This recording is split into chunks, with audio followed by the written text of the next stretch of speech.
eu vou dar a história do Brasil com vocês. Formado pela PUC, em bacharel, estou fazendo licenciatura agora esse ano para poder dar aula, né? Então, estou tendo minhas primeiras experiências com aula mesmo, enfim. Primeiramente remoto, né? Um pouco chato, mas enfim, minhas primeiras experiências. O Bruno, que é nosso monitor, está aqui também. Dá uma palhinha aí, Bruno. Opa, beleza? Boa noite, Eduardo. Boa noite, pessoal. Eu sou estudante de História também. Eu ainda estou cursando a graduação em licenciatura na USP, em São Paulo. É, é isso. Vamos começar o curso aí. Eu vou participar mais da monitoria aí, auxiliando vocês. Quando tiverem alguma dúvida, fazer alguma pergunta, eu posso complementar no chat, enquanto o Eduardo prossegue com a aula, os professores também, vou participar das aulas dos professores de história também. E é isso, pessoal. Qualquer coisa, pergunta aí, estamos abertos para trabalhar junto. É isso. E eu acho que a Mari tá aí também, né? A Mari vai dar América para vocês, mas acho que ela também, se ela quer se apresentar, não sei se ela tá na. Ela falou que quer entrar. A Mari está aí? A Mari tá dando um tchauzinho pra gente. Ela vai dar América para vocês. Hoje eu vou dar Brasil, né? E aí na sexta-feira acredito que a gente vai dar uma aula conjunta. Eu, ela e a Camila, o Bruno e o Bernardo também vão estar. E aí então a gente apresenta, conversa um pouco mais, enfim. Vai ser algo um pouco mais dinâmico. Hoje vou entrar na parte do conteúdo mesmo. Eu só vou compartilhar a tela aqui rapidinho. Não sei se já. Tá compartilhado? Não. Não. Não? Pera aí. Agora tá. Tá compartilhado? Não, aqui não apareceu. Agora está abrindo, Agora tá, Eduardo. né? Agora tá. Bom, gente, hoje eu não preparei slide. Hoje, com a ajuda da nossa queridíssima Mari, eu preparei um jam board para vocês, que eu descobri com ela. Então, é meio que uma lousinha interativa. Então, tô passando aqui rapidinho. Que aqui tá os conteúdos. Não sei se vocês estão vendo, tá? Alguns tópicos que eu separei que são importantes. E aí, junto disso, dá para eu montar aqui e colocar post-its, por exemplo, escrever alguma coisa, enfim. E aí, o que eu vou fazer? Através dessa luzinha interativa aqui, eu vou passar o conteúdo para vocês, vou colocar alguns post-its com algumas questões um pouco mais importantes, aí eu vou anexando nessa luzinha, vou rabiscando também. E aí, eu até conversei com o Orquiza isso, conversei com as meninas também. No Drive, eu vou disponibilizar tanto. Acredito, não sei se, acho que a Mari deve saber melhor, se dá para disponibilizar o Jam para eles no Drive e no Moodle. Mas enfim, eu vou tentar disponibilizar para vocês isso daqui e também nas minhas aulas que eu dou, eu sempre preparo um roteiro para mim. Só que esse roteiro meu, ele sempre fica, tipo, bagunçado, porque é uma coisa minha, assim. E aí, amanhã, no mais tardar sexta-feira, eu vou tentar deixar esse roteiro bonitinho, e aí deixar bonitinho em PDF. Também vou subir no Moodle e vou subir no Drive para vocês. E é meio que um roteiro de aula, tá? E aí, para hoje, eu não pensei em exercício, não, porque, enfim, vai ficar meio tarde, é a última aula, e não sei se eu vou conseguir terminar tudo que eu propus hoje, assim. Então, na próxima aula, eu também acho que eu vou fazer um pouco menos de conteúdo e vou tentar passar uns exercícios para vocês no final da aula, assim, para a gente fazer junto, tá? Para não ser aquela coisa de listas, enfim.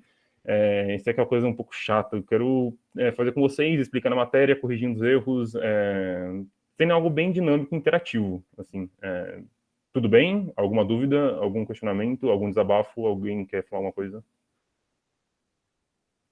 Por mim tá tudo ótimo. Tranquilo, então. De boa. Fechou, então. Peraí, vou voltar aqui. Gente, então, como eu vou dar Brasil, eu gosto muito de pensar a história enquanto algo processual, enquanto um processo e enquanto um contexto.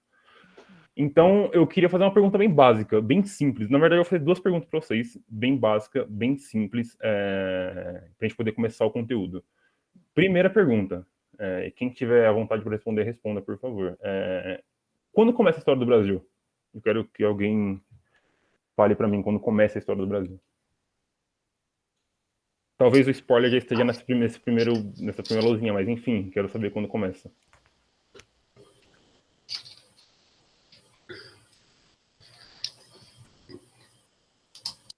Alguém? Não sei, para mim, pelo que eu consegui lembrar aí da história do Brasil, seria com uma chegada de Cabral Tá. aqui nas nossas Sim. terras, né? Mas Sim. começa bem antes, já lá atrás, com o pessoal, vamos, eu preciso de navio, preciso viajar, preciso ver, preciso descobrir, vamos ver novas terras. Mas pelo que eu entendi, eu já estudei o que eu escuto na TV, pelo History, o Discovery, o Brasil já tinha sido descoberto antes de Cabral ter chegado aqui. Uhum. Entendeu? Para mim, eu consigo entender assim, porque não é possível só ele ter vindo para cá. De tanta gente veio para esses lados de cá, Sim. alguém veio antes. Sim. Quem tá falando? É a Petra. Ô, Pedro. Foi uma boa resposta, sim. A gente existem documentos de navegadores que estiveram, sobretudo na região de Santa Catarina, um pouco antes de Cabral.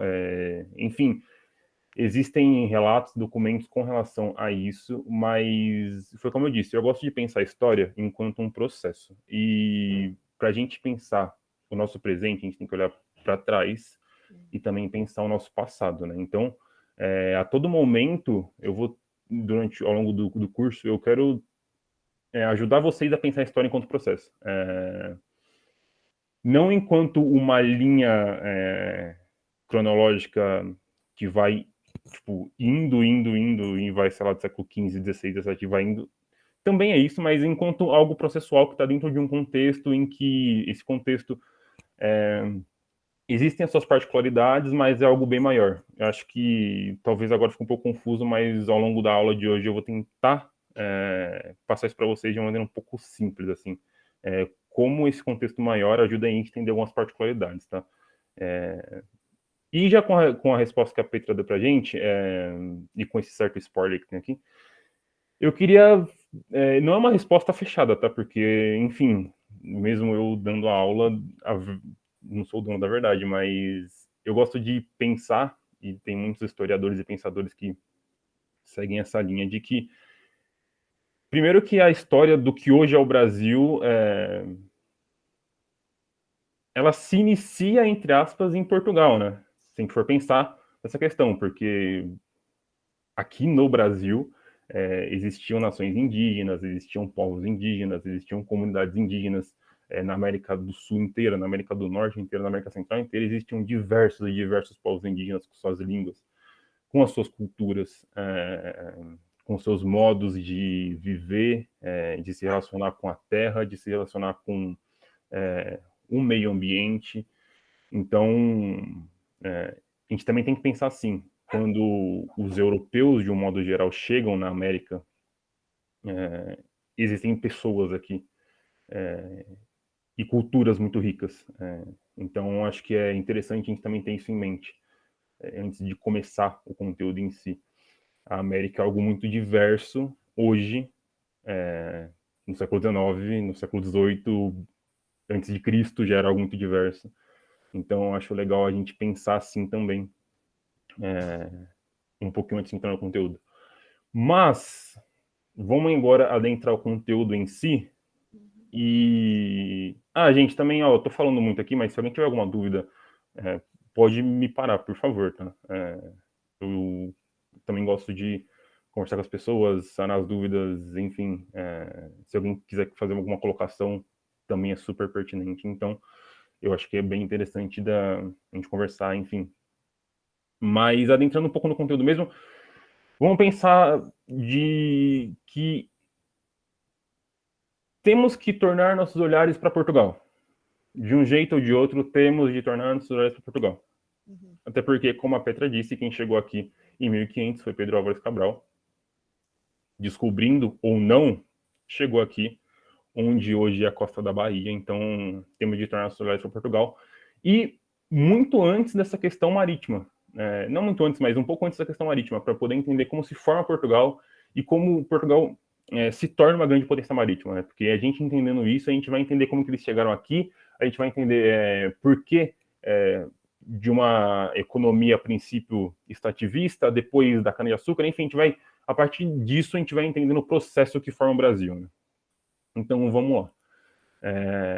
A gente tem que pensar primeiro nas origens do Reino de Portugal. Né? Então, Portugal nunca foi país Portugal. Portugal era algo que estava ali na Península Ibérica e que era algo, de certa forma, dividido em diversos reinos.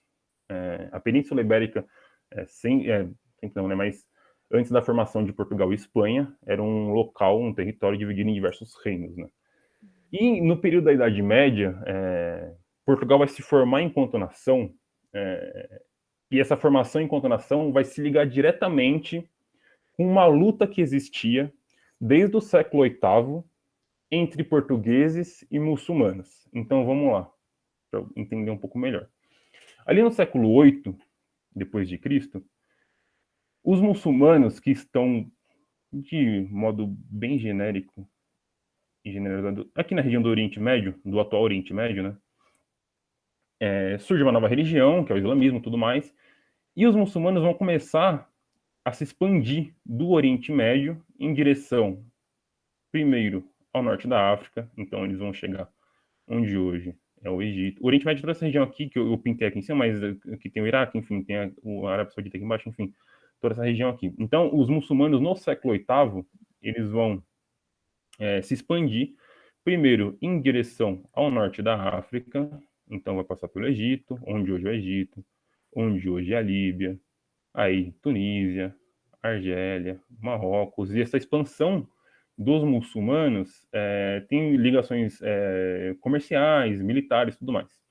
E eles vão chegar na Península Ibérica, aqui em cima. Eles vão dominar a Península Ibérica. Aqui. Aqui. Então, os muçulmanos vão chegar onde hoje fica Portugal e Espanha. Vai ter o domínio dos muçulmanos aqui. Os muçulmanos a gente pode chamar também de mouros, tá? Então, os mouros vão dominar essa região, encurralando os cristãos para o norte. Então, se a gente for olhar para cá, peraí, aqui, eles estão vindo do Oriente Médio, certo? Passando pelo norte da África, chegando aqui pelo sul da Península Ibérica, e aí eles vão dominar essa região sul e vão encurralar os cristãos para o norte da Península Ibérica, onde hoje o Portugal e Espanha, naquela época, eram esses diversos reinos, né? Então, o Condado da Catalunha, Reino de Aragão, Navarra, Castela, tudo mais. Então, a gente tem que pensar a formação de Portugal a partir disso, a partir dessa divisão aqui tem aqui. No sul, os mouros, os muçulmanos, dominando essa região, e no norte, os cristãos divididos entre esses diversos reinos. Essa conquista se inicia ali no século VIII, e vai haver uma disputa entre esses cristãos e os muçulmanos ao longo dos séculos. Então, pelo século IX, pelo século X, pelo século XI, tudo mais, até o século XIV, vai haver essa disputa por território. E a partir daí, vai haver a chamada Guerra de Reconquista, que aí os cristãos que estão aqui em Condado do Norte vão reconquistando a Península Ibérica, e aí vai se iniciar a formação do que hoje é a Espanha e do que hoje é Portugal. Mas vamos tornar nossas olhadas para Portugal em si. Por quê? Essa região aqui, ó, que está em verdinho, chamado Condado Portucalense, ela era uma região que estava na costa atlântica da Península Ibérica. E o Henrique de Borgonha, que era um nobre de origem francesa, ele vai receber das mãos do rei do Reino de Leão, o rei Afonso VI, essa porção de terras, chamada Condado Portucalense. Então, vamos lá. O Henrique de Borgonha, novamente, que era um nobre de origem francesa, ele vai receber das mãos do rei de Leão, o Afonso VI, uma porção de terras que está aqui na costa do Atlântico, chamada Condado Portucalense. E futuramente esse Condado Portucalense vai ser Portugal. Obviamente que esse território todo vai se expandir, mas futuramente vai se tornar Portugal. Então, vamos lá. Com Henrique de Borgonha recebendo essas terras, o filho dele, o Dom Afonso Henriques, em 1139, ele vai proclamar a independência do Condado Portucalense em relação ao Reino de Leão. E aí vai se formar, vai começar o início da formação de Portugal enquanto nação, né? Então é fundada a dinastia de Borgonha. Vai continuar, a gente tem que ter noção que ali no século XII ainda continua essa luta da reconquista pela Península Ibérica. Com a fundação da dinastia de Borgonha, Portugal vai ser a primeira monarquia moderna, vamos dizer assim, com uma centralização de poder nas mãos do rei. Acho que é interessante a gente pensar nisso, porque se a gente for olhar para a história geral, essa centralização de poder na mão do rei, essa questão da monarquia moderna, vai surgir ali pelo século XVI, XVII, e Portugal já é pioneiro nessa questão, né? Então, com a fundação da dinastia de Borgonha, a gente já começa a ter uma centralização do poder nas mãos do rei em Portugal. Isso vai ser muito importante para a gente poder entender a expansão marítima portuguesa. Acho que isso é um dos pontos centrais para a gente poder entender a expansão marítima portuguesa. Nesse período também, ali no século XII, os reis da dinastia de Borgonha já estavam tendo seus olhares voltados para a atividade comercial. Por quê? Como eu falei, a gente tem que pensar a história como um contexto geral e olhar para as particularidades. Em um contexto geral, o século XII, essa Baixa Idade Média, é um período de prosperidade de uma certa burguesia, o comércio já começa a prosperar também, as cidades começam a surgir na Europa, né? Então, aquela coisa feudal e rural começa a desaparecer e as cidades começam a surgir. Então, nesse período, os reis de Portugal, né, a dinastia de Borgonha, já tinha seus olhares voltados para a questão comercial. Isso também por quê? Porque, como eu disse, Portugal estava nessa batalha de reconquista pela Península Ibérica. E os custos das batalhas eram muito altos, então tinha que acontecer o comércio. Também uma posição geográfica muito favorável para Portugal, né? Se a gente for olhar o Condado Portucalense ou Portugal, está bem aqui na costa da Península Ibérica voltada para o Atlântico, então eles têm total acesso para o mar. Isso também é outro fator importante para a expansão marítima portuguesa e também para a questão comercial. Então, são fatores que vão começando a clarear a nossa mente para poder entender essa expansão marítima, né? Então, junto disso, um lento desenvolvimento da atividade comercial pelo mar, como eu disse, e também, só retomando, Portugal é a primeira nação, uma monarquia moderna com o rei tendo o poder centralizado nas suas mãos, né? E aí, a gente tem que pensar também em uma questãozinha que é a Revolução de Avis, num rolê que teve lá em Portugal, que vai ajudar a gente a entender o fortalecimento dos comerciantes e essa formação do reino de Portugal e da nação portuguesa, né? Que, enfim, são fatores que são muito impulsionadores para a formação de Portugal e para o entendimento de um modo geral do que estava sendo a Península Ibérica naquele período. A Mari vai dar a América espanhola para vocês e também vai ter um diálogo com essas questões, então vai ficar um pouco melhor de entender tudo que está rolando ali na Península Ibérica e o desenrolar que teve aqui na América, né? Porque são coisas que estão totalmente ligadas e dialogadas, né?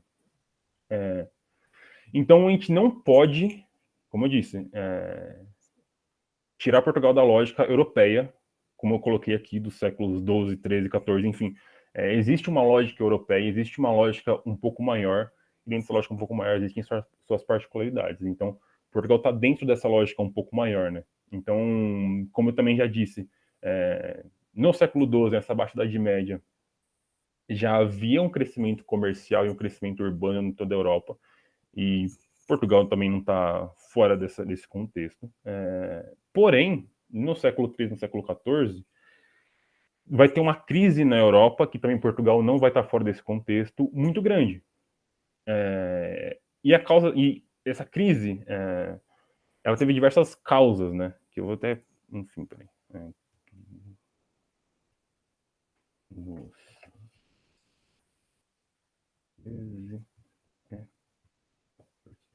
Quais foram as causas dessa crise? Então, existe uma crise muito grande que, de modo geral, foi causada pela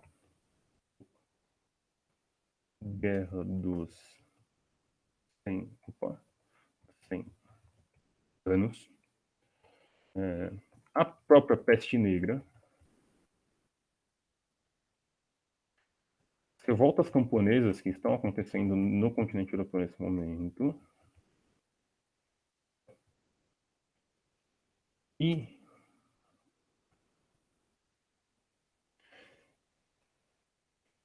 então, como eu disse, existe essa crise, a Europa está dentro dessa crise, e também existem as consequências para Portugal dessa crise, né? Então, a Guerra dos 100 Anos, a peste negra, que foi uma pandemia, epidemia que surgiu na Europa ali no século XIV, as revoltas camponesas que também estão dentro desse contexto, e junto disso a fome. Então, as pessoas estavam passando por uma crise muito grande, os reinos estavam passando por uma crise muito grande, pessoas morriam, enfim. Então, todo aquele crescimento que eu vinha falando, que vinha, enfim, do século X, do século XI, do século XII, esse crescimento de cidades, essas rotas comerciais que existiam na Europa, vai esbarrar nessa crise. E Portugal também vai esbarrar nessa crise. E com toda essa crise, os mercadores europeus vão acabar, de certa forma, esbarrando nas rotas terrestres. Porque pensa, tipo, você é um mercador europeu, sei lá, da França, e você vai querer comerciar com alguém da Península Ibérica ou da Itália. E as rotas comerciais eram terrestres, então eram estradas enormes, assim, de longas e longas distâncias, que você tava lá com a sua mercadoria no seu cavalo, no seu burrinho, andando assim pela estrada, e você podia se deparar com uma aldeia inteira devastada pela peste negra, ou senão você podia bater de frente com uma guerra rolando, ou senão você poder bater de frente com uma revolta rolando, com pessoas morrendo de fome. Então, os mercadores começam a priorizar o comércio marítimo, sobretudo quem está ali na Itália, quem está ali em Portugal, quem está ali onde hoje é a Espanha, na Península Ibérica. Eles falam, putz, eu tenho um mar aqui do meu lado, então acho que dá para rolar um comércio através do mar, né? Então, os mercadores abandonam essas rotas terrestres e eles vão começar a olhar para o mar. Até mesmo os franceses ali no Mediterrâneo e tudo mais. Então, existe essa transferência de olhar com relação ao comércio e à economia, né? E aí eu acabei colocando aqui morte do rei de Portugal, Dom Fernando, em 1383. Isso vai ser algo muito importante para entender a Revolução de Avis, e aí sim entender a formação de Portugal mesmo, porque vai ser quando o grupo de comerciantes que estava muito forte no litoral português e a monarquia vão se dar as mãos, e a partir daí a expansão marítima realmente vai começar a acontecer. Mas vamos voltar para cá, para a morte do rei Dom Fernando em 1883, porque vai dar um rolê meio louco, que eu vou tentar explicar de um jeito bem simples assim, mas vai dar um rolê meio louco que vai causar a Revolução de Avis. Então, em 1383, vai ocorrer a morte do rei Dom Fernando, e a morte desse rei vai gerar uma crise sucessória. Por quê? Porque esse rei não deixou filhos homens. Deixou somente uma filha mulher. E essa filha mulher, ela era casada com um rei de Castela. Castela estava aqui. Então, o rei de Castela, Dom João I, ele vai querer incorporar o condado portucalense, Portugal, ao território de Castela. Então, voltando, para poder ser um pouco mais simples. O rei Dom Fernando vai morrer. Ele não deixou filhos homens. Sua única filha era mulher. E ela era casada com o rei Dom João I, que era rei de Castela. O rei Dom João I, rei de Castela, vai querer incorporar a região onde hoje é Portugal e na época era o condado portucalense, o reino de Portugal, ao território de Castela. E isso vai dar uma treta. Por quê? As únicas pessoas que estavam apoiando, as únicas pessoas em Portugal que apoiavam essa incorporação eram os nobres portugueses. Então, os nobres portugueses falaram, beleza, ok, você pode incorporar a gente, tá tudo suave, a gente vai estar as mãos aqui e boa. Porém, a nobreza não eram a maioria, né? Porque, enfim, a gente sabe que a nobreza é uma minoria ali que está junto do poder.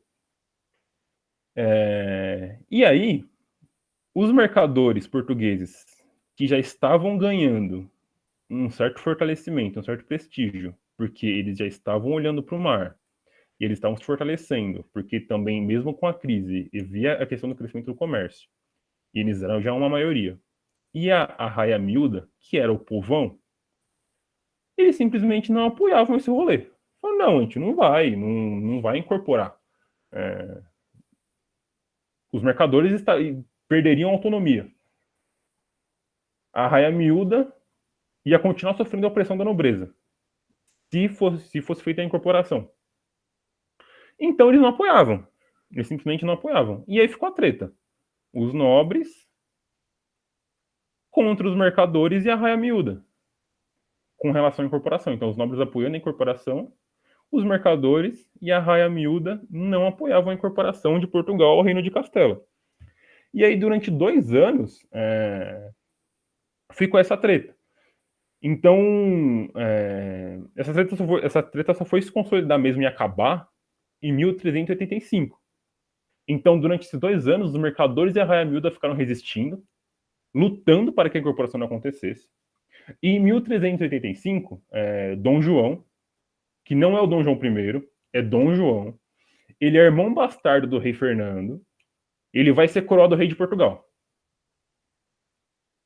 Vocês entenderam? Sim. Alô? Sim.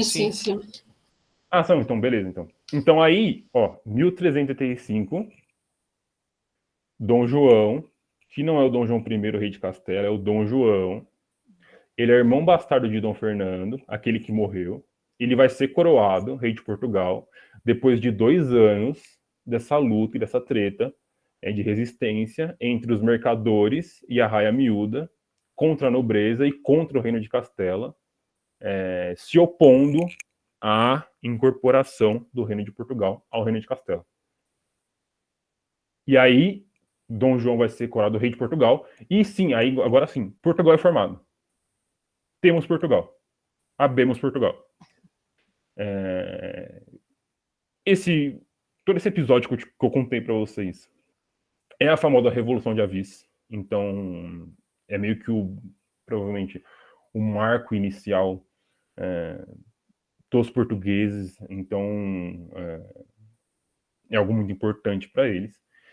E isso vai consolidar uma aproximação entre esses mercadores portugueses e a monarquia portuguesa. Até porque quem colocou o Dom João ali no poder como rei foram os mercadores através da luta, através da resistência contra a incorporação. Então, vai haver uma clara aproximação entre esses mercadores que já estavam olhando para o mar ali, pelo que eu expliquei, por conta dessa questão das crises, e a monarquia portuguesa. Então, a gente tem que ter isso em mente, de que está se formando e está começando a questão da expansão marítima. Então, é um processo, não é algo que foi do nada. Então, existe toda aquela questão antes do Condado Portucalense, existe a dinastia de Borgonha, ocorre a Revolução de Avis, é formado Portugal, se aproximam os mercadores da monarquia portuguesa. Então, vai se notando um processo ali para a gente chegar na expansão portuguesa, na expansão marítima portuguesa e na chegada dos portugueses, onde hoje é o litoral da Bahia, né? Peraí. Então vamos lá. Os anos se passam, né? E Portugal vai desenvolvendo realmente sua marinha. E em 1515, Portugal vai conquistar Ceuta, né? Tendo, entre aspas, o início da expansão, porque eu coloco entre aspas o início da expansão porque é algo que a gente não pode colocar como fechado, tipo início e ponto. É o início, mas ao longo dos anos vai se desenvolvendo as rotas comerciais marítimas, ao longo dos anos vai se desenvolvendo as tecnologias marítimas, então é o que vai ocorrendo ao longo do tempo, assim, eu não gosto de colocar início e ponto, algo fechado, porque é o que foi gradual. Então, a conquista de Ceuta é o início da expansão marítima. Mas também não é o início. É o início, assim, não um início fechado, mas é o início que a gente pode colocar ali que Portugal realmente estamos nos expandindo. Né? Não é que eles estavam em mente que estamos nos expandindo, mas era as conquistas que estavam ocorrendo ao longo desse período. Né? Então, eu coloquei aqui na mapinha, né, onde está Ceuta. Peraí. Opa. Enfim, eu coloquei aqui no mapinha onde está Ceuta, né? Aqui bem no estreito entre a África, entre o norte da África e a Península Ibérica, né? Então, algo bem próximo, se a gente vê que Portugal está aqui e Ceuta está aqui, é algo que está relativamente próximo. Então, 1415, ali já no comecinho do século XV, Portugal conquista Ceuta. Então, a gente já começa a pensar numa expansão, né? Portugal já está saindo dessa região aqui do litoral e indo para uma região um pouco mais longe, né? Vamos dizer assim, para o período. Tá. Então, após aquelas questões que eu comentei da crise do século XIV, guerra, peste, fome e tudo mais, alguns problemas, de um modo geral, os europeus, né? Então, tinham que solucionar. Então, eles apareceram alguns problemas ali. Existe uma crise, a gente precisa solucionar alguns problemas que estão aqui e que apareceram aqui. E um deles tinha a ver com comércio. Por quê? Porque o comércio entre as nações europeias, que estão aqui, basicamente, e o Oriente, que está aqui, ele era feito através do mar Mediterrâneo. Até aí, tranquilo. Então, por exemplo, algum reino da Península Ibérica que está aqui, ele vai comerciar com alguém, enfim, do Oriente, vai vir por aqui. Algum francês que está aqui vai comerciar com alguém do Oriente, vai vir por aqui, tudo mais, algum italiano, enfim. Pelo Mediterrâneo, tranquilo, acho que não ia ter muita dificuldade, o rolê suave, assim, nada de muito conturbado. Porém, existiu uma questão. A Itália começou a atrapalhar o rolê. Porque começou a existir um estrangulamento por conta do monopólio que os italianos detinham no mar Mediterrâneo. Como assim? Os italianos, por questões geográficas, eles vão deter um certo monopólio no mar Mediterrâneo, e isso vai acabar encarecendo os produtos, ou seja, você vai ter que meio que pegar um pedágio ali, os produtos vão encarecer muito, e aí já é um problema. Porque você está vindo daqui, por exemplo, indo para cá, ou daqui para cá, você vai trombar com os italianos aqui. E aí, você vai ter que, entre aspas, pagar um pedágiozinho. Ou, entre aspas, o produto vai encarecer, porque ele vai passar por aqui. E aí já é um problema. Ou seja, precisamos, os produtos vindos do Oriente que estão batendo na Itália estão encarecendo, ou vice-versa. Então, precisamos achar um caminho para que esses produtos não fiquem mais caros. Talvez, por exemplo, a gente gaste mais gasolina, mas para chegar no mercado o arroz vai estar R$ 1. Só que se a gente gastar menos gasolina e a gente encontrar alguém no meio do caminho, o arroz vai estar R$ 15. Então, o quê? Precisamos pensar em um novo caminho. Que a gente possa adquirir esses produtos de um jeito mais barato, com que os italianos não atrapalhem esse rolê nosso de comerciar com o Oriente. Então já é uma questão que está surgindo ali no século XIV e XV, né, entre as nações europeias. Tá. Além do mais, as nações europeias, de um modo geral, elas tinham uma outra motivação, que aí acredito eu que a Mari, em América Espanhola, vai entrar um pouco mais com vocês, que é a questão do metalismo. E o que era o metalismo? Basicamente, as nações europeias do período moderno, sobretudo na época da expansão mesmo, ali no século XV e XVI, vão querer obter metais preciosos. Assim, tipo, queremos metais preciosos. Independente de onde esteja, independente de como a gente vai conseguir isso, a gente quer metais preciosos. Tanto que a gente vai ver, basicamente, um extermínio de indígenas onde hoje é o México e onde hoje é o Peru, por conta que os espanhóis queriam metais preciosos. Então, existe isso também. A questão de novas fontes de riquezas, né? Novas fontes de metais preciosos. Então, é uma outra motivação para essa expansão europeia. E aí, eu coloco aqui a questão, por que, né, do pioneirismo português? Algumas questões já foram levantadas aqui, mas eu vou tentar enumerar elas de uma maneira um pouco mais tranquila. Então, vamos lá. Um dos pontos que a gente já conversou, a questão da centralização política, né? Então, o poder basicamente está totalmente centralizado na mão do rei. É uma monarquia moderna. Na monarquia moderna, o poder está na mão do rei. O rei comanda tudo, basicamente. Outra questão que a gente viu, a Revolução de Avis fez com que o grupo mercantil que estava em Portugal e o Estado que já está centralizado dessem as mãos e se aproximassem. Tranquilo? Pode seguir? Sim. Tranquilo. Então, Pode ir, tranquilo. Beleza, é que eu vou falando aqui, aí eu tenho medo de vocês não estarem entendendo. Mas, por favor, me interrompam qualquer coisa, tá? Outra questão que eu acho que é muito importante para a gente entender o pioneirismo português. Posição geográfica. Como eu disse, Portugal está bem aqui na cara do Atlântico, assim. Então, putz, a posição geográfica é perfeita para a gente poder se expandir na questão marítima. Tipo, pô, a gente está bem na Península Ibérica, na cara do Atlântico. A gente pode muito crescer, assim. Outra questão, o próprio Estado, a própria monarquia portuguesa estimulou os empreendimentos marítimos.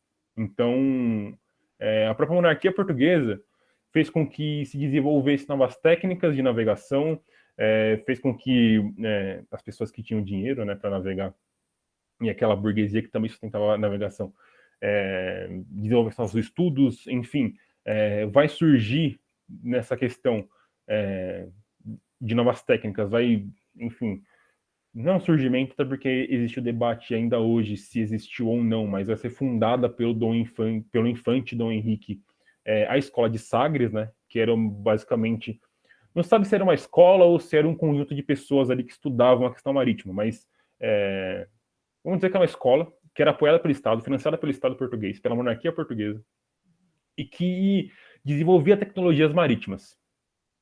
Então, essa escola de Sagres, então, peraí.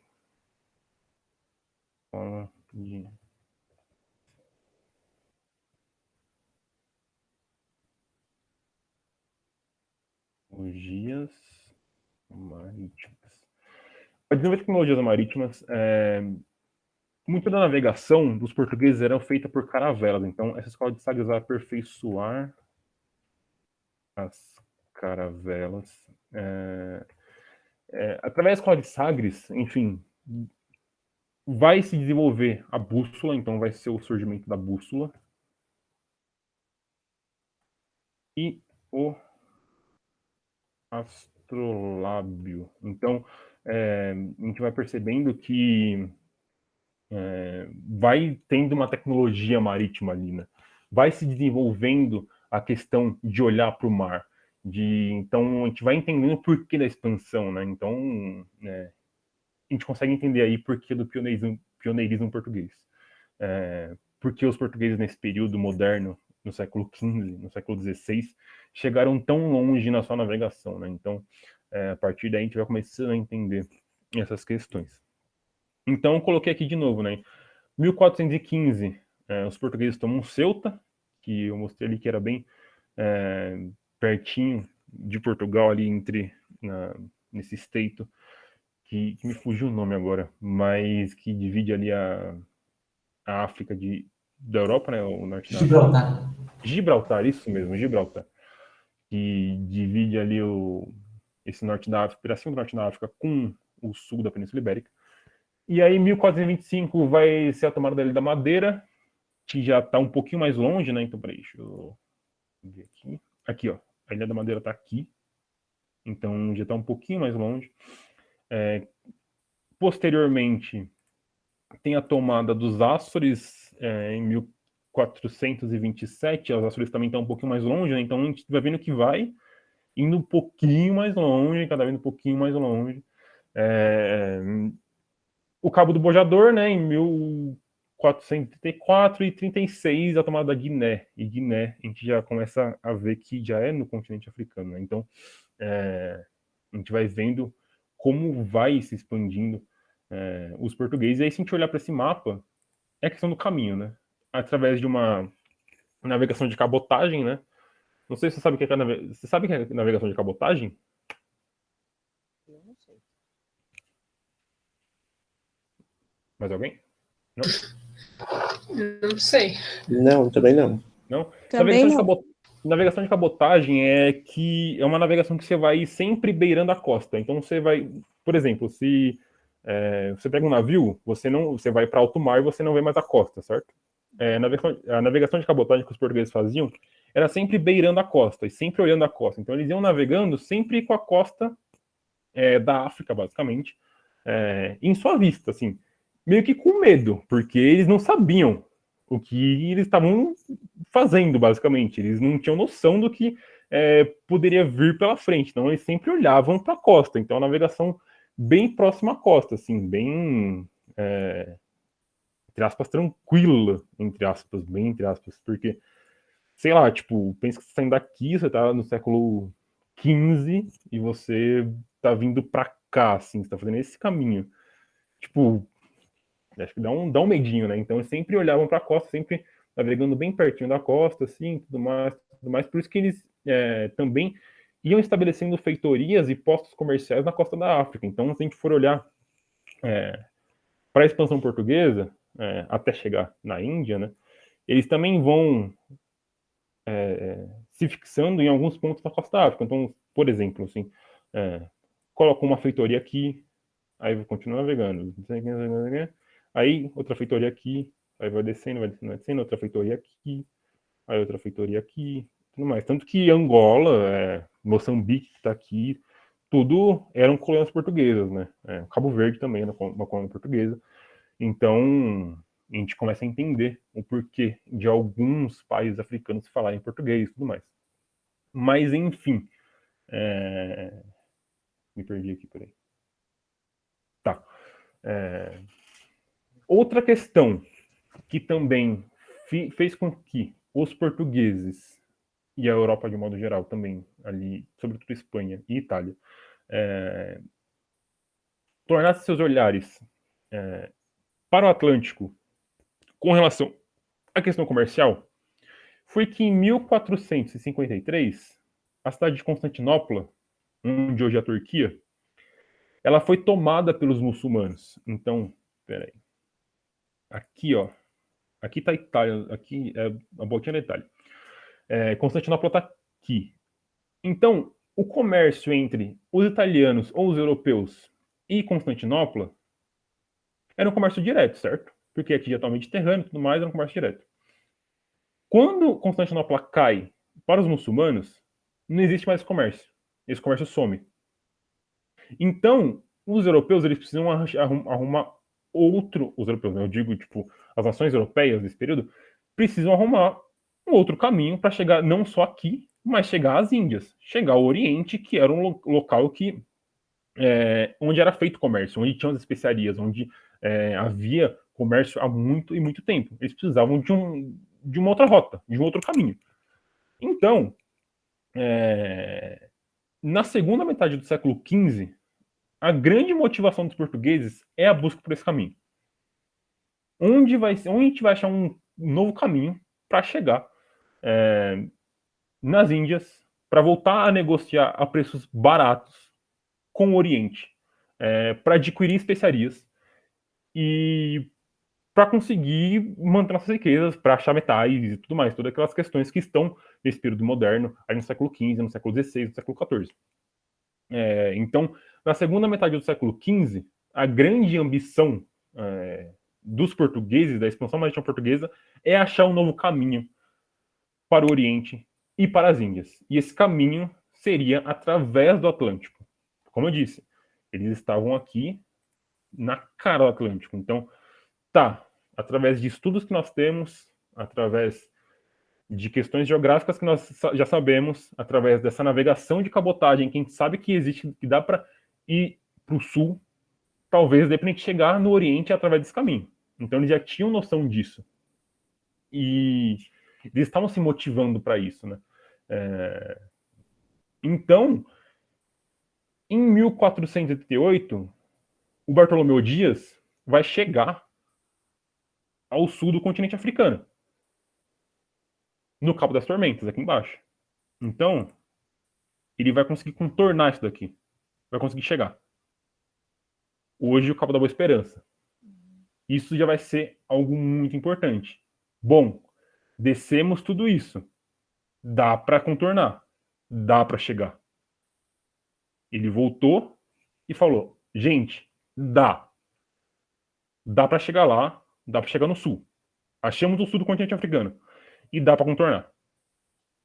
10 anos depois, em 1498, o Vasco da Gama, navegador português, ele vai conseguir contornar e vai conseguir chegar em Calicut, aqui. Então, 1488, Bartolomeu Dias chega no sul do continente africano. Gente, estamos no sul do continente africano, dá para contornar. 10 anos depois, 1498, o Vasco da Gama chega em Calicut. Então ele vai chegar em Calicut, na Índia, e vai estabelecer a primeira feitoria portuguesa, ou seja, o primeiro entreposto comercial português na Índia. Ele volta para Portugal e avisa: galera, achamos o caminho. Temos o caminho da Índia. Vai ter que sair daqui de Lisboa, contornar o continente africano, descer até aqui embaixo. Estamos aqui. O Vasco da Gama consegue fazer esse caminho. Achou o caminho. Cortou o caminho dos italianos que estavam brecando o rolê aqui com estrangulamento e dos muçulmanos que estavam aqui em Constantinopla e que não estavam comerciando diretamente com os europeus. Então, é achado o caminho. E isso vai facilitar muito a vida dos europeus e dos portugueses, sobretudo, na expansão marítima e no comércio. Até aí, tudo tranquilo. Até que vamos chegar na fatídica data de 9 de março de 1500. Portugal vai montar a sua mais forte e mais bem estruturada frota marítima que vai sair do Porto de Lisboa. Então, nesse dia, vai estar saindo do Porto de Lisboa a mais bem equipada, com os instrumentos mais tecnológicos para a época, com o maior número de caravelas, com o maior número de homens, com o cara que mais sabia de questões marítimas no período. Não o cara que mais sabia, né? Acho que, enfim, em Portugal o cara que mais sabia. Ou seja, era montada uma frota marítima muito bem equipada, com o objetivo de consolidar o domínio português na costa da Índia, nessa região aqui, que o Vasco da Gama tinha chegado. Então, nesse dia 9 de março de 1500, sai de Lisboa uma frota muito forte, uma frota marítima muito forte, com o objetivo de consolidar o poder português na Índia, nessa costa da Índia, para comerciar as especiarias e para ter o monopólio do comércio na região. Porém, esse era o objetivo. Esse era o objetivo dessa frota e esse era o olhar que os portugueses tinham. Né? Porém, a gente vai começar a entrar na questão mito ou verdade. Né? Na região onde estão os Açores, aqui, vamos voltar para esse mapinha aqui. Peraí. Aqui, essa frota vai começar a desviar muito para oeste. Vai desviar muito para oeste. Vai começar a desviar muito para oeste. Muito, muito, muito. E vai chegar onde hoje é a costa da Bahia. Chegaram no Brasil. Através do Tratado de Tordesilhas, de 1494, onde dividiu os territórios dos territórios do Novo Mundo entre Espanha e Portugal, os portugueses chegaram onde era o território deles já. Então, em 1494, houve o Tratado de Tordesilhas. Era a divisão do mundo, do Novo Mundo, né? O que era conhecido do Novo Mundo entre Portugal e Espanha. E Portugal chega onde hoje é a costa da Bahia e, coincidentemente, já era um território deles. E eles podiam explorar esse território. Pedro Álvares Cabral vai chegar. A princípio, vai ter um rápido reconhecimento do local. Vai ser escrita a famosa Carta de Pero Vaz de Caminha. Uma caravela vai voltar para dar notícia para o rei de Portugal. E o resto da frota vai seguir o caminho das Índias. E aí surge a questão. Foi descobrimento? Foi causa? Foi intenção? É o eterno debate. Texto na faculdade que eu li falam que já era conhecida essas terras há muito tempo através de cálculos matemáticos e cálculos astronômicos que os portugueses tinham feito. Porque a gente tem que pensar, né? Quando ali no século VIII, quando os mouros e os muçulmanos estão dominando o norte da África e o Oriente e a Península Ibérica, existe troca de conhecimento. E os árabes muçulmanos, eles tinham um vasto conhecimento em matemática, astronomia, astrologia e tudo mais. Esse conhecimento foi adquirido pelo pessoal da Península Ibérica. Então existem muitos estudos, existem livros que dizem que através de cálculos matemáticos e astronômicos, enfim, conhecimento geográfico que os portugueses tinham, eles sabiam que existiam terras a oeste das ilhas conhecidas e a oeste da África. Então você vai ficar sempre o debate. Foi descobrimento, foi intenção. Se a gente for olhar, os historiadores vão falar que existe uma intenção ali, porque já era uma terra conhecida. Até porque os espanhóis, antes dos portugueses, já chegaram na América. Se a gente for pensar que em 1492, os espanhóis estavam chegando na América. Então, é muito possível que essas terras já eram conhecidas. Já se tinha ideia de que existiam terras aqui. Então, 22 de abril, chega Pedro Álvares Cabral, onde hoje é o litoral da Bahia. Como eu disse, a princípio, um rápido reconhecimento de terra. A escrita da Carta de Pero Vaz. Eles vão seguir viagem sentido as Índias, para continuar o rolê que eles têm que fazer lá. E aí, a matéria vai terminar aqui na próxima aula. De Brasil, a gente vai ver o início de uma economia e o início de uma colonização da América Portuguesa. Porque não é Brasil, tá? Em 1500 não é Brasil. Em 1500 é América Portuguesa. E existiam muitas e muitas nações indígenas aqui. E aí, na próxima aula, a gente vai começar a pensar o Brasil ou a América Portuguesa, né? Na verdade é a América Portuguesa, mas a gente vai começar a pensar essa história do nosso Brasil. Então é isso, eu encerro o conteúdo aqui. Como eu disse hoje, eu não pensei em exercício, mas eu vou disponibilizar tanto o Jamboard no Moodle e no Drive, e também tudo que eu falei hoje, no máximo até sexta-feira, eu vou deixar num texto para vocês, colocar em PDF e subir no Drive e subir no Moodle. O Bruno quer falar uma coisa? Acho que não, professor. Muito bom. Muito. A gente faz história porque a gente gosta muito de aula de história, né, cara? A gente assiste e gosta da aula mesmo. Muito legal, obrigado, professor. Não, que isso. Gente, alguma questão, algum desabafo, alguma coisa que não ficou entendida, por favor, me falem. Eu tô aqui para tirar suas dúvidas. Por favor, me falem. Eu tenho uma dúvida. Pode falar.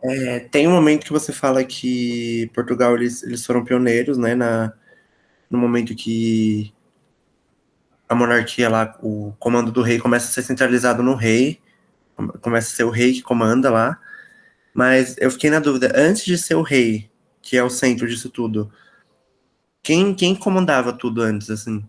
Como que era feito isso? Peraí. Deixa eu voltar. Volta lá nos slides. Vou voltar slides. no...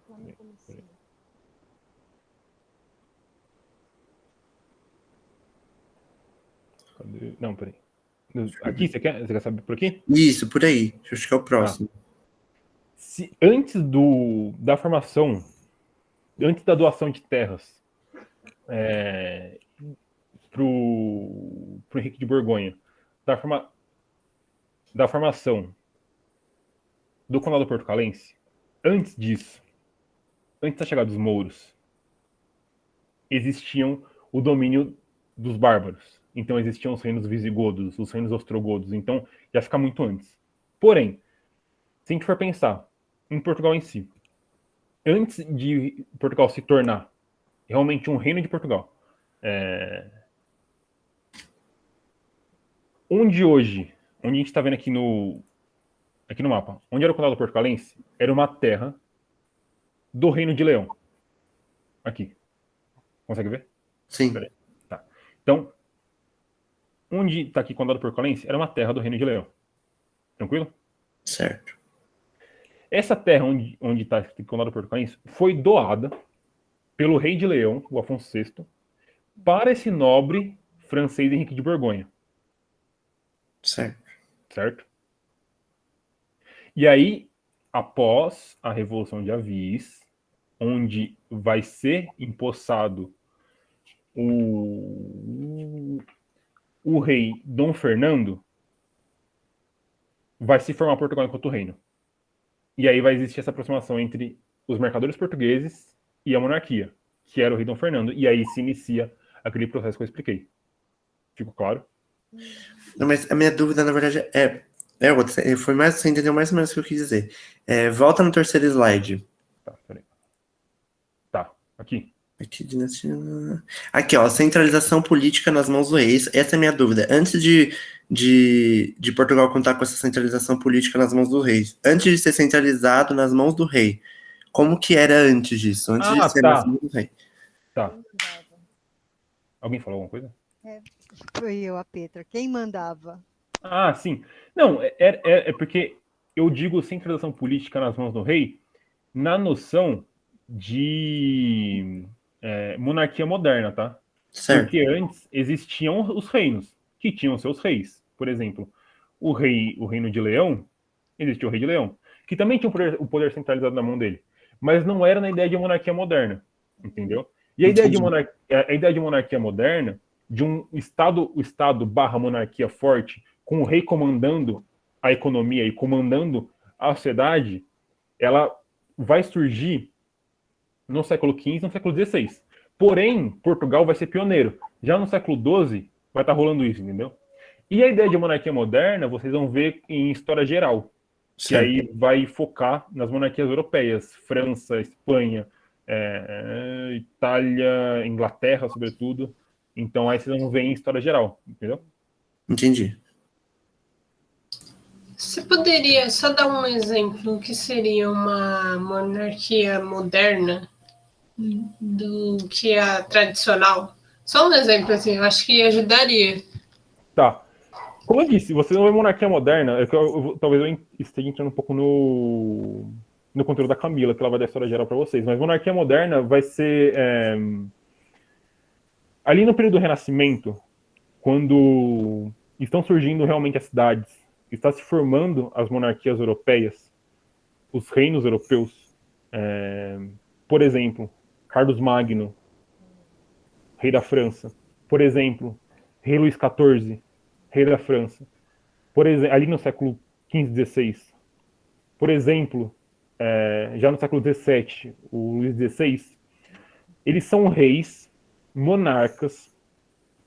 E o período moderno é esse, tá, gente? O período moderno é entre, basicamente, o século XV e o século XVIII ali, até o fim da Revolução Francesa, é o período moderno. Então, a gente chama monarquia moderna esses reinos e essas monarquias europeias que estão nesse período, tá? Então, por exemplo, o rei Luís XIV, o rei Sol, ele vai basicamente centralizar o poder na mão dele. Então, ele controla a economia, ele controla a religião, ele controla a sociedade, ele controla os costumes, ele vai ser muito rico, enquanto a população basicamente vai sofrer da pobreza, da miséria. Se a gente for olhar para a Inglaterra, também nesse período, o rei Henrique VIII também é o rei que também centraliza todo o poder na mão dele. Então ele comanda tudo na Inglaterra.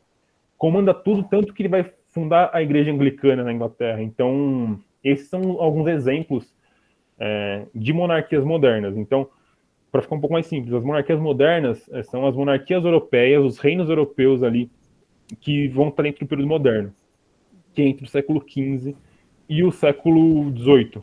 Então, as monarquias modernas elas vão cair, basicamente, na Revolução Francesa. Que a Revolução Francesa é a revolução que derruba a monarquia do Luís XVI ali, que vai ser morto, enforcado e tudo mais. Mas, enfim, acho que talvez eu esteja entrando um pouco no que a Camila vai falar para vocês na próxima semana. Mas consegui sanar a dúvida que vocês tinham? Não, mas sim, ficou claro, sim. Ficou claro? Tudo Sim. bem? Para entender. Muito Sim, obrigado. sim. Tranquilo? Bruno, você quer acrescentar alguma coisa? Não, acho que tá muito bem posto, assim, essa diferença da monarquia feudal, assim, que tinha mais poder nos nobres, né, que controlavam mais a terra e tal, até ali nesse caso ali do rei de Leão doando uma porção gigante de terra, assim, metade de Portugal. Em termos de Brasil não é tão grande, né, mas é uma porção ali, do tamanho do reino que ele tinha, é quase um quarto da terra que o rei tinha. Ele doou para um barão, um conde, que era o Henrique de Ele era um nobre francês, assim, não consegui ver se ele era, tipo, o que ele era real, se era um conde, enfim, era um nobre. Todo aquele pedaço ali para um nobre, né, que não era o rei, assim, então a gente vê essa descentralização do poder na monarquia medieval, feudal ainda, né, que nesse poder que ele tem que ceder para os outros nobres também. Então, o rei de Leão não era poderoso o suficiente para ele poder ter o controle total das terras que ele tinha. Ele teve que, em algum momento, foi politicamente vantajoso para ele entregar aquela porção gigante de terra para um outro nobre, mas que era um nobre aliado ali, que até a sua morte tinha ali uma relação interessante. Depois que ele morreu, teve um problema sucessório, né? Que daí teve a Revolução de Avis, e aí quando a gente tem a Revolução de Avis, a gente tem, de alguma forma, sendo fundada uma monarquia moderna em Portugal, e ela vem justamente desse golpe numa monarquia feudal, assim, nessa centralização do novo rei se impondo sobre os outros nobres da região, né? E esse golpe acontece quando ele se junta com os mercadores, se junta com esse poder econômico, com esses detentores do poder econômico na região, né? Então tem também a ver com a formação do exército, que não dependa dos outros nobres. O rei pode, com o poder econômico desses mercadores, construir uma frota de navios, uma frota militar para dominar parte da costa da África, para entrar na empreitada para a América que depois virou América Portuguesa, né, para ir para as Índias.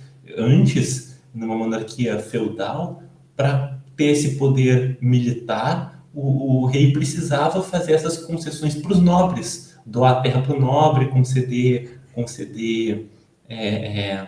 essa distinção, né, essas marcas feudais mesmo, que no mundo feudal tinha muito essa coisa de do gesto do rei, ter um gesto que torna aquele nobre, mais próximo do rei, mais próximo, mais digno, que faz esse nobre ser mais aliado e seguir o rei nas guerras e tal. Esses laços de vassalagem e suzerania, né? Que acho que a Camila vai explicar melhor e tal. A gente tá adiantando já, mas Sim, sim. é uma coisa assim. Mas, gente, acho que é isso. Eu pensei. Realmente, eu tava até olhando no chat aqui. Tipo, a gente tem que ter. Acho que quem colocou? Calma. Peraí.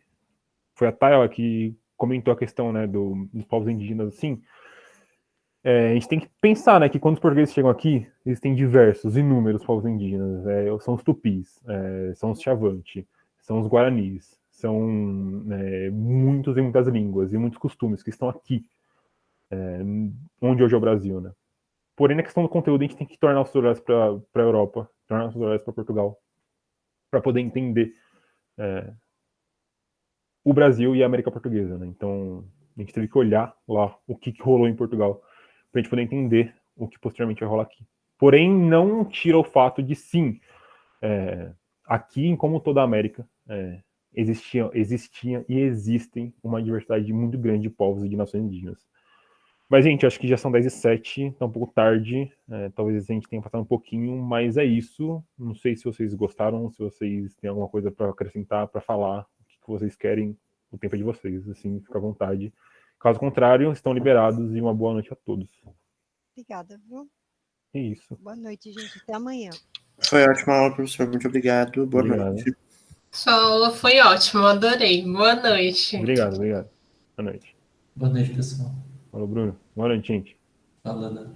Boa noite, cara.